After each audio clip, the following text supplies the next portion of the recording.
इतिहास कई बार तो पढ़ने का जब हम कंपटीशन के लिहाज से पढ़ते हैं तब सिंपल लाइन्स है कि गजनी के खुसरो शाह को किसने हराया, विग्रहराज चतुर्थ। अजमेर के निकट तुर्कों को किसने हराया, अरुणराज। गर्जन मातंगो या गजनी के मुसलमानों को कौन हराता है, अजय राज। बकुली शाह को हराकर कौन भेजता है, पृथ्वीराज प्रथम। शहाबुद्दीन का मुकाबला कौन करता है, विग्रास थर्ड। इब्राहिम के खिलाफ लड़ता हुआ कौन मारा गया था, दुर्लभराज थर्ड। महमूद गजनवी को मारवाड़ पार किसने नहीं करने दिया था, गोविंद थर्ड। कभी सोचिए, पीढ़ियों की पीढ़ियां बीत गई पर गजनी वालों को क्रॉस नहीं करने दिया था। कितने कितने लड़े होंगे कि कोई गजनवी से लड़ रहा है, कोई इब्राहिम से लड़ रहा है, शहाबुद्दीन से लड़ रहा है, बगुली शाह से लड़ रहा है, गर्जन मातंगों से लड़ रहा है, तुर्कों को मार के आना सागर बना रहा है, गजनी की खुसरो शाह को लगातार लगातार लड़ रहे हैं। इसका मतलब वो जो कहानी है जो कल हम सुन रहे थे कि राक्षस लगातार आ रहे हैं, यज्ञों को समाप्त करते हुए जा रहे हैं, इसलिए लड़ो उनसे जाके। इसलिए एक ऋषि अग्निकुंड का आयोजन कर रहा है, यज्ञ का आयोजन कर रहा है, और हमारे योद्धाओं को क्या कर रहा है, मोटिवेट। और योद्धा मोटिवेट भी है, हम देख रहे हैं कितनी कितनी लड़ाइयां हैं। जब आप मिडिवल इंडियन हिस्ट्री पढ़ते हो तब आपने पढ़ते हैं कि 712 ईस्वी में मोहम्मद बिन कासिम सिंध पर कब्जा करता है। कहां पर कब्जा करता है, सिंध पर कब्जा करता है। तो मिडिवल बड़ी अजीब हिस्ट्री है। मिडिवल कहती है कि 712 ईस्वी में मोहम्मद बिन कासिम ने सिंध पर कब्जा कर लिया। फिर डायरेक्ट 300 साल आगे आती है और 300 साल आगे आगे कहती है कि महमूद गजनवी ने सोमनाथ के मंदिर को लूटा था 1000 ईस्वी के आसपास, 1025 वो 1000 ईस्वी के आसपास उसने खूब सारा अटैक किए थे। फिर हिस्ट्री फिर 200 साल आगे आती है और आगे आगे कहती है त्राइन के दूसरे युद्ध में मोहम्मद गौरी पृथ्वीराज चौहान को हरा देता है, हराकर दिल्ली पर कब्जा कर लेता है। 712 से 1192, 480 साल का टाइम है। कितने साल का टाइम है, 712 में मोहम्मद बिन कासिम ने सिंध पे कब्जा किया है। दिल्ली पर कब्जा करने के लिए कितने साल लगे, 480। मिडिवल उसको 3 युद्धों में समाप्त कर देती है। उन 480 सालों तक क्यों कब्जा नहीं कर पाए, क्या उन्होंने लड़ाइयां नहीं की थी, क्या उन्होंने इधर आने का प्रयास नहीं किया होगा, एक एक दिन प्रयास किया। दिल्ली यहां पर वो आए होंगे, वो नहीं बढ़ पा रहे क्योंकि ये थे, वो नहीं बढ़ पा रहे, दिल्ली पर कब्जा नहीं कर पाए थे क्योंकि मेरे तुम्हारे पूर्वज इस राजस्थान के अंदर लड़े थे, इसलिए उनको दिल्ली तक नहीं जाने दिया था। और जिस दिन हम हारे 1192 में, राजस्थान के लोग हारे, तराइन के दूसरे युद्ध के अंदर हार गए, कुतुबुद्दीन ऐबक कहां पर कब्जा कर लेता है, दिल्ली। आपने मिडिवल में पुनः पढ़ा है, 100 साल बाद वो केरल तक पहुंच गए थे। मलिक काफूर तक वहां से जाके टैक्स ले रहा है। 1300 समथिंग के आसपास में अलाउद्दीन खिलजी है, 1192 के अंदर आप दिल्ली पे कब्जा कर रहे हो, 1200 मान लो, 1300 के अंदर आप जाके ठेठ तमिलनाडु से वहां से भी टैक्स लेके आ रहे हो। अगले 100 साल के अंदर पूरा भारत कब्जे में है, भारत के लास्ट हिस्से तक जाके टैक्स ला रहे हैं। 500 साल तक उनसे राजस्थान क्रॉस नहीं हो पाया। कई बार कोई पूछता है कि साहब राजस्थान वालों ने क्या किया, ये किया, पता क्यों नहीं, क्योंकि हिस्ट्री में पढ़ाते नहीं हो। आरपीसी का लाख लाख भला हो, धन्यवाद दिया जाएगा, उसने पूछने शुरू किए कि बगुली शाह के खिलाफ कौन लड़ा था, आना सागर झील का निर्माण किसने करवाया था, खुसरो शाह को हराने वाला कौन था। इसलिए झकमरा के पढ़ने पड़ते हैं, वरना कोर्स की किताबों में तो अभी तक नहीं है। होना तो ये चाहिए कि 3rd क्लास से बच्चे को पढ़ाया जाए, यार ये इस प्रकार की चीजें हुई थी, हम लड़े थे। वो बच्चा जब बड़ा हो तो वो ऐसा सवाल ही नहीं करेगा कि राजस्थान वालों ने क्या किया था, या कोई उससे सवाल करे कि राजस्थान वालों ने क्या किया था तो मुंह पे फेंक के मारे के लिए क्या किया था। मैं बताता हूँ कि बगली शाह क्या करके गया, इब्राहिम के साथ क्या हुआ, शहाबुद्दीन के साथ क्या हुआ, वो लगातार बता पाए। वो बता पाए कि साहब 500 साल तक हालात ये थे हमारे राजस्थान के कि घर के अंदर 18 वर्ष से अधिक उम्र के लोग नहीं थे, या तो बच्चे थे या महिलाएं थी।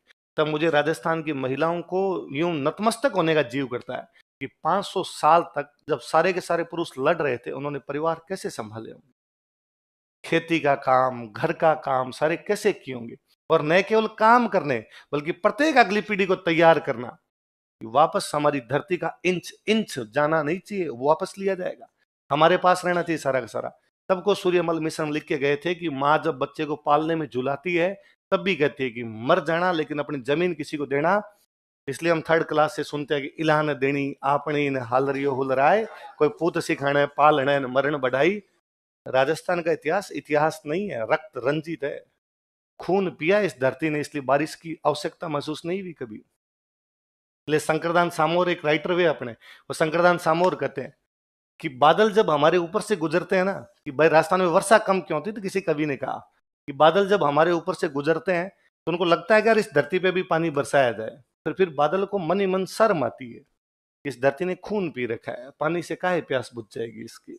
पानी रोकाई प्यावणो रगद पियोड़ी रज, शंका मन में शर्म आ घण नहीं बरसे गज। ज्यादा जो गर्जना करते हुए बादल यहाँ पर बरसते नहीं है, क्योंकि उनको मन ही मन शर्म आ जाती है कि इस धरती ने क्या पी रखा है, वो खून इनका है। इतनी सारी लड़ाइयां लड़ी है, तब जाके राजस्थान बच पाया भाई साहब।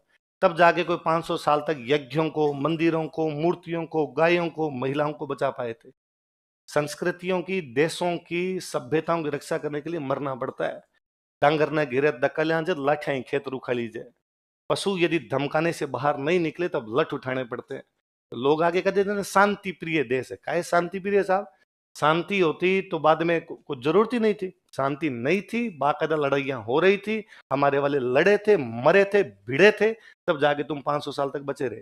तब जाके 500 साल तक दिल्ली सिक्योर रही। दिल्ली की तरफ कोई आंख उठा के भी नहीं देख सका। हम हारे उस दिन, दिल्ली का काया पलटी कर दिया तुमने। दिल्ली पर बाद में दोबारा कभी नहीं आ पाए। लास्ट हम ही थे जो दिल्ली पे थे। हमारे बाद में दिल्ली हमेशा विदेशियों के पास रही है। हमारे बाद में पृथ्वीराज चौहान के बाद में दिल्ली किसी हिंदुस्तानी के पास आई तो जवाहरलाल नेहरू है। बीच में दिल्ली नहीं है और किसी के पास के अंदर। लिखो आगे। थेमू 3 दिन रहा था बापड़ा, उसको खुद कोई फील नहीं आया मैं राजा हूं क्या। और हेमू भी आदिल शाह सूर का सेनापति था। ईसाई अभी भी 2-3% भी नहीं है। और अब जो बने हुए ना ईसाई, ये सारे 47 के बाद के हैं। 47 से पहले वाले तो अपने वाले मरे नहीं बने। अंग्रेजों ने खूब यूं पटाने की कोशिशें की कि क्या पता कोई एक आधा कोई बन जाए, पर अपने फिर वैसे एग्जाम्पल है कि कोई पंडित जी थे गांव में, पंडित जी को पटा लिया पादरी ने, और उनको पटा कर उनको कह दिया कि भाई साहब ईसाई बन जाओ। बन गए। दूसरे दिन पंडित जी सुबह सुबह गाय को रोटी देने जा रहे थे, और पादरी ने कहा अब आपको गाय को रोटी देने की कोई आवश्यकता नहीं। पंडित जी ने कहा काहे, ईसाई तो बने, धर्म थोड़ी ना बदले। तो हमारे लिए धर्म का मतलब था कर्तव्य। धर्म का मतलब था गाय को रोटी देना, कबूतरों को चुग्गा देना, चींटियों को आटा देना, माता पिता की सेवा करना, बड़े बुजुर्गों का ध्यान रखना, गरीबों का ध्यान रखना, महिलाओं के प्रति आदर भाव रखना, ये कर्तव्य है। धर्म थोड़ी ना है जिसको तुम हिंदू, मुस्लिम, सिख, ईसाई कहते हो, पंथ है। ये क्या है? इसलिए आपका संविधान कहता है पंथ निरपेक्ष हम, धर्म निरपेक्ष नहीं हो सकते। धर्म निरपेक्ष का तो मतलब कर्तव्य छोड़ दो। कर्तव्य कैसे छोड़ सकते हैं हम? ड्यूटीज का तो पालन किया जाएगा।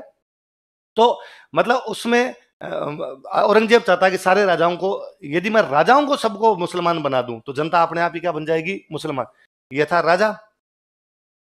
तो उसने प्लान बनाया कि अरे नित्य राजाओं को एक साथ कैसे बनाया जाए।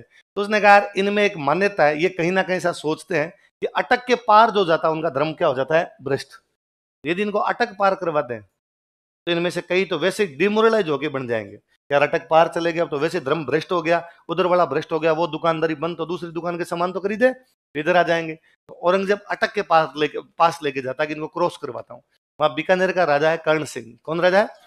उसके नेतृत्व में राजस्थान के बाकी सारे राजा विरोध कर देते हैं, औरंगजेब के साथ अटक पार नहीं करते हैं। इसलिए बाकी सारे राजाओं ने कहा हमारा राजा औरंगजेब नहीं, हमारा राजा कौन है? बीकानेर का राजा कर्ण सिंह। बीकानेर को बोला करते थे जांगलधर। क्या बोलते?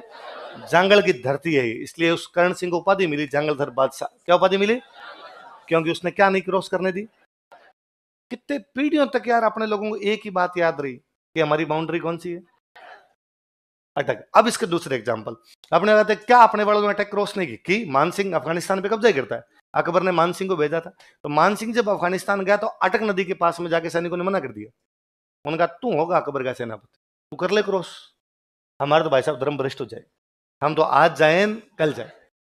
तो वो उधर जो मान सिंह है उन सैनिकों को समझाता है, और उन सैनिकों को समझा कहता है इसलिए अटक क्रॉस नहीं करते थे कि उधर का खाना पीना अलग हुआ करता था। तो इक्का दुक्का आदमी जाता है, उसको लगता है वहां जाके खाऊंगा क्या, इनकी गाय खानी पड़ेगी, तो गाय मार के खाते हैं, गाय खानी पड़ेगी। कोई गाय खा ले उसके बाद किस बात का हिंदू है धर्म भ्रष्ट हो जाएगा? अपने तो पूरी सेना जा रही है, आटा साथ में अपने अपना ही खाएंगे, इसलिए अपने यहाँ धर्म भ्रष्ट होगा नहीं। और तुम चलो, मौका मिल रहा है, अपने कब्जा करेंगे भाई साहब अफगानिस्तान पे जाके। तो कहता है कि सबे भूमि गोपाल की, इसमें अटक कहां? सारी भूमि किसकी है? भगवान कृष्ण है, इसमें कोई अटकने वाली बात है? सबे भूमि गोपाल की, इसमें अटक कहां? जिसके मन में अटक है वही अटक रहा। जिसने मन में अटकना समझ लिया वो अटकेगा, बाकी पूरी धरती भगवान कृष्ण की है, इसलिए अटकने की कोई बात ही नहीं। मान सिंह लगभग गया 1580 में। कब गया? 1580 में। अब उसके भी 300 साल बाद 1870-80 के आसपास अंग्रेज अफगानिस्तान पर कब्जा करना चाहते हैं। कौन कब्जा करना चाहते हैं? अंग्रेज अपनी सेना भेज रहे। अंग्रेजों की जो सेना अफगानिस्तान में लड़ने के लिए जा रही है वो सैनिक है बंगाली। बंगाल के सैनिक खूब सारे थे, वो बंगाली सैनिक है। इसलिए बंगाली सैनिकों में इस बात को लेकर बड़ा जोश था कि हम अफगानिस्तान जाएंगे, वहां पर जाके कब्जा करेंगे, वैसे ही कब्जा करेंगे जैसे 300 साल पहले मान सिंह ने कर लिया था। 300 साल बाद भी उनको कौन याद पड़ा है? परंपराएं, स्मृतियां कितने लंबे समय तक जारी रहती है। कितनी पीढ़ियों पीढ़ियों तक माओ ने सिखाया होगा तुम्हारी बाउंड्री अटक है, अटक है, अटक है। इसलिए 500 साल बाद में भी राजाओं की बाउंड्री क्या नजर आ रही है? अटक। इसलिए 1720 में बाजीराव भी जब ये कहता है कि पूरे भारत पर कब्जा करेंगे तो कहता है झंडा अटक से कटक होगा। अटक से, तो वो पश्चिमी सीमा क्या बताता है? अटक। पूर्वी सीमा क्या बताता है? कटक। कटक बंगाल की खाड़ी, उड़ीसा में एकदम बंगाल की खाड़ी, तो बंगाल की खाड़ी आ गई तो हमारा देश समाप्त। उधर अटक नदी आ गई तो हमारा देश समाप्त। वो एक बार भी नहीं कहता कि हमारी सीमा गुजरात से कटक होगी। वो एक बार भी नहीं कहता हमारी सीमा जैसलमेर से कटक होगी। वो कभी नहीं कहता कि हमारा सीमा वैसा भी है आपके राजस्थान के बीकानेर से कटक तक मान लो। वो कहता सीमा कहां से कहां तक। इसका उसको भी पता है कि हमारे देश की सीमा कहां पर है। कौन सी है सीमा? तो पश्चिमी सीमा कौन सी? अटक। पूर्वी सीमा कौन सी? बाघा बॉर्डर नहीं है। बाघा बॉर्डर ये 47 के बाद हमें पढ़ाना शुरू किया कि तुम्हारी बाउंड्री बाघा बॉर्डर है, बाघा बॉर्डर है, बाघा बॉर्डर नहीं है। सीमा कहां है? यदि आप ये कहते हो हमारी सीमा बाघा बॉर्डर है तो बापड़ा बाजीराव ऊपर बेटा बेटा खून के आंसू होता है कि पीछे बेलखनों को देखो रे। तो विग्रराज कहता है उस अभिलेख का मतलब क्या है? मैं अभिलेख में साफ साफ लिख के आया था कि बाउंड्री अटक तक है, मलेच्छों को अटक के पार छोड़ के आया हूं। और ध्यान रखना बेटों पोतों, इन मलेच्छों को अटक पार मत करना। और ये देखो पीछे भाई साहब औलाद पैदा हुई है जो ये जानती नहीं कि हमारी बाउंड्री क्या है? अटक। और ये अपनी बाउंड्री क्या मान बैठी है? 47 में खींच दी होगी लाइनें। 47 में अंग्रेज या हमारे जो भी यहाँ पर थे हुक्मरान थे उन्होंने कह दिया होगा कि ये लो साहब बागा और यहाँ पर तुम्हारी बाउंड्री है। नहीं, बाजीराव कह के गया था हमारी बाउंड्री कहां से कहां तक है?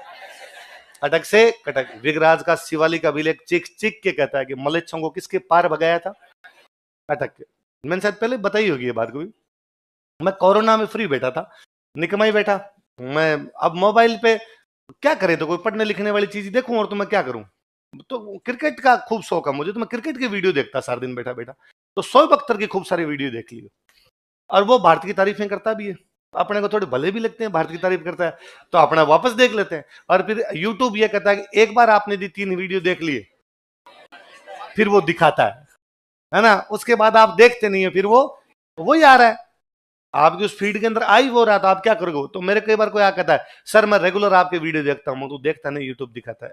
तूने तो 3 ही देखे थे, पर वो शाम को 8 बजते तेरे कहता देख ले। ये नया आया आज, ये बड़ा देख। क्यों एक आधा और देखता उसके नीचे वापस कोई मेरे वाले आने लग जाते हैं। या दूसरे भी, या तूने दूसरे भी किसी टीचर के देखे होंगे तो भी वो देखता कि टीचर के देखता है, मतलब एजुकेशन के देखता है तो एजुकेशन वाले दिखाए होंगे तो मेरे वाले कोई आ गए होंगे। तो मैं कोई शोएब अख्तर की वीडियो देख रहा था तो पहले तो क्रिकेट की वीडियो, फिर उसका एक पुराना वीडियो आ गया कोई जिसमें रिटायर हुआ है क्रिकेट से। रिटायर होने के बाद पाकिस्तान के किसी एक चैनल को इंटरव्यू दे रहा है, तो उसमें एक लड़की इंटरव्यू ले रही है, एंकर इंटरव्यू ले रही है। तो वो कहती है कि शोएब आजकल जब तुम फ्री हो, तुम क्रिकेट नहीं खेलते, पहले तुम्हें यह था कि सुबह उठते मुझे भाई ट्रेनिंग करनी है, फिर मैच खेलना है, फिर मैच के बाद में वापस रेस्ट करना है, अब तुम क्या करते हो आजकल? तो उसने कहा मैं किताबें पढ़ता हूँ। तो मुझे क्या बात करते हो, तुम्हें किताबें पढ़ने का शौक? उसने कहा हाँ, मैं पढ़ने लिखने वाला आदमी हूँ, ज़हीन आदमी हूँ मैं एकदम, और मैं किताबें पढ़ता हूँ। तो मुझे अच्छा अच्छा तो बताओ कौन सी किताब पढ़ रहे हो? तो वो कहता मैं हिस्ट्री किताब पढ़ रहा हूँ। तो क्या बात करते हो, हिस्ट्री का भी नॉलेज है? अरे मैं बड़ी गजब बुक पढ़ रहा हूँ। और तुम्हें पता है वो किताब भविष्यवाणियां करती है। क्या करती है? तो मुझे कैसे? कि वो किताब बहुत पुरानी लिखी हुई, 1000 साल पुरानी, 500 साल पुरानी किताब लिखी हुई, पर उसमें आगे की बातें बताई हुई। क्या बातें बताई हुई? कि उसमें यह बताया हुआ कि एक दिन बाबर जो है वो भारत पर कब्जा कर लेगा, जबकि वो बाबर से पहले की किताब है। किया कि नहीं किया? लड़की कहती है हाँ किया। कि उस किताब के अंदर ये लिखा हुआ है कि फिर शेरशाह सूरी हुमायूं को वापस भगा देगा। भगाया कि नहीं भगाया? लड़की कहती है हाँ भगाया। फिर उसमें लिखा हुआ है कि फिर हुमायूं का बेटा अकबर वापस कब्जा करेगा और पूरे हिंदुस्तान में अपनी सल्तनत स्थापित कर देगा। किया कि नहीं किया? फिर कहते हैं छोड़ ये तो पुरानी बात है, मैं तेरे को नया बताता हूँ। उसमें लिखा हुआ है 47 में तकसीम होगी। तकसीम का मतलब था बंटवारा। तकसीम का मतलब बंटवारा। 47 में तकसीम होगी, हुआ कि नहीं हुआ? बोले हाँ ये तो हो गया। कि उसमें और लिखा हुआ है कि 65 की जंग में हम हिंदुस्तान को हरा देंगे। पाकिस्तान ये मानता है कि 1965 में वो जीत गए थे। मान तो आदमी कुछ ही सकता है ना भाई। पाकिस्तान के साथ 4 युद्ध में हमारे 48, 65, 71, 99, 71 को छोड़ के पाकिस्तान तीनों में कहता है जीते, और पाकिस्तान विक्ट्री परेड करता है बाकायदा। 71 को वो बता नहीं पाता क्योंकि 71 में उनके 93,000 फौजियों ने घुटने टेक दिए थे, सरेंडर कर दिया था। तो यदि कोई कभी कहता है पाकिस्तान कि भाई हम 71 में भी जीत गए, तो अपने वाला कोई फोटो दिखा देता है अरे ये कपड़े उतार के खड़े हैं यहाँ सारे के सारे, ये तुम्हारे थे कोई दूसरे थे। तो 71 को छोड़ के सबके बारे में ये कहता है कि हम जीत गए। उन्होंने कहा 65 की जंग जीत जाएंगे, लिखा हुआ कि नहीं लिखा? लड़की कहती है हाँ ये भी लिखा हुआ इसके अंदर। तो फिर वो कहता है कि अब इसमें और बताता हूँ, जो नहीं हुआ वो बताता हूँ। इसमें लिखा हुआ है कि अब हम कश्मीर पर कब्जा करेंगे। कहां कब्जा करेंगे? उसके बाद में दिल्ली पर कब्जा करेंगे। पहले कश्मीर पर कब्जा होगा, फिर दिल्ली पर हमारा कब्जा हो जाएगा। तो वो कहते अरे ये तो बड़ी गजब की बात है, ये तो हम ट्राई कर भी रहे। तो उसने कहा ट्राई एकदम पूरा कर देंगे हम, और मैं तुझे बताता हूं उसमें ये लिखा हुआ है कि जब हम हिंदुस्तान पर कब्जा करेंगे तब अटक नदी के पास 2 बार युद्ध होगा। कौन सी नदी के पास? अब तक मुझे वो वीडियो यूं ही लग रहा था कि यार मनोरंजन करवा रहा है, अपना अपने करते हैं। अटक करते मेरा दिमाग वापस गया, अच्छा इनकी भी किताबों में अटक है। भले ही किताब भविष्यवाणी ना करती हो, बाद में किसी ने लिखी हो, मत कहता हूं बाद में किसी ने घटनाएं देख के लिख दी हो, पर फिर भी उसमें क्या है? अटक। और वो कह रहा है कि हिंदुस्तान पर जब हम कब्जा करेंगे तो कौन सी नदी के पास युद्ध होगा? अटक के पास 2 बार युद्ध होगा। मैं बड़ा राजी हुआ। यदि अटक के पास में युद्ध होगा, इसका मतलब इंडियन आर्मी कहां तक चली जाएगी? तो कब्जा हो गया हमारा।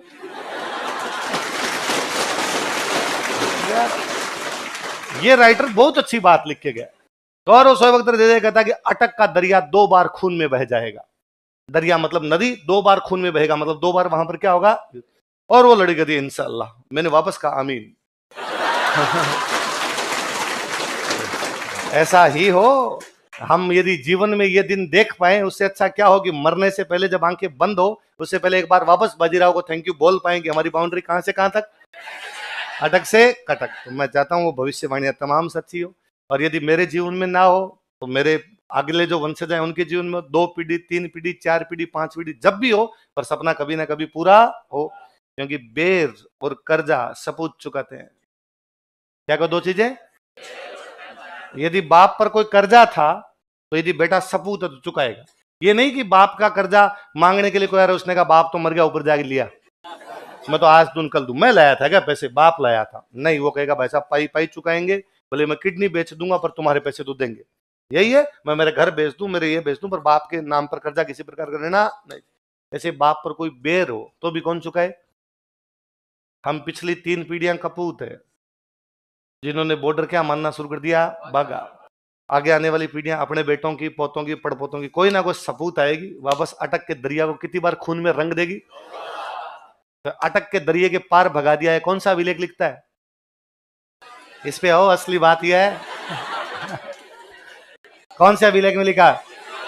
दिल्ली से वाले। कौन से अभिलेख में? चलो तुम